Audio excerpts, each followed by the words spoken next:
Bonjour à toutes et à tous. Alors que la guerre fait toujours rage en Europe et que les États-Unis ont récemment bombardé des sites nucléaires iraniens, les marchés financiers restent étonnamment calmes. Aux États-Unis, entre prudence monétaire et tension sur les taux, l'inflation reste présente.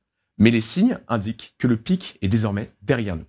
La Réserve fédérale américaine, qui dispose encore d'une certaine marge de manœuvre, pourrait procéder à une ou deux baisses de taux d'ici la fin de l'année. Toutefois, elle n'a aucune urgence à agir, l'économie américaine restant globalement solide et loin d'un scénario de récession. Parallèlement, une baisse des taux serait favorable aux finances publiques, alors même que le budget voté par la Chambre des représentants anticipe une aggravation du déficit dans les années à venir. Dans ce contexte, les taux souverains américains ont poursuivi leur mouvement de tension, en particulier sur la partie longue de la courbe.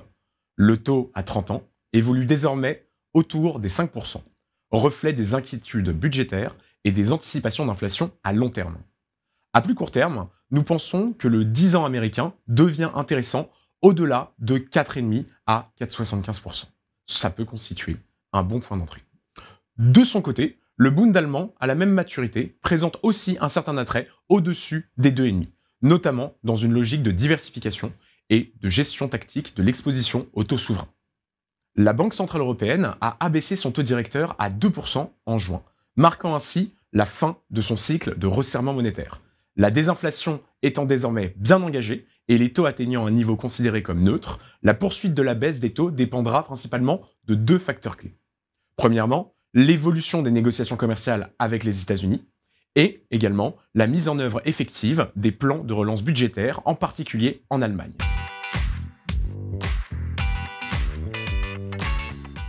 Le marché du crédit européen reste, quant à lui, bien orienté. Les spreads continuent de se resserrer et l'activité sur le marché primaire reste soutenue.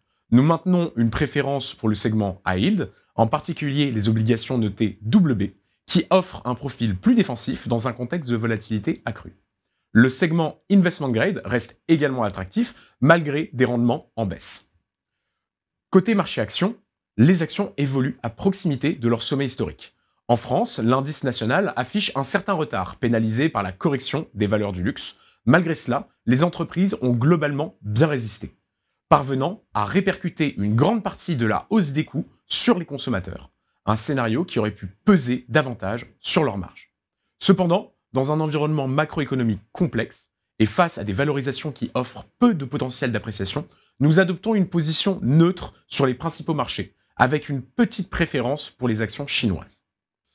Conclusion. Entre vigilance et flexibilité, les catalyseurs de marché restent difficiles à anticiper. Le dollar demeure sous surveillance, n'ayant pas encore comblé le terrain perdu depuis le Liberation Day. Dans ce contexte, la volatilité pourrait offrir des points d'entrée intéressants pour les investisseurs opportunistes. Merci de votre attention et très bel été à tous. Rendez-vous en septembre pour notre prochain point de marché mensuel.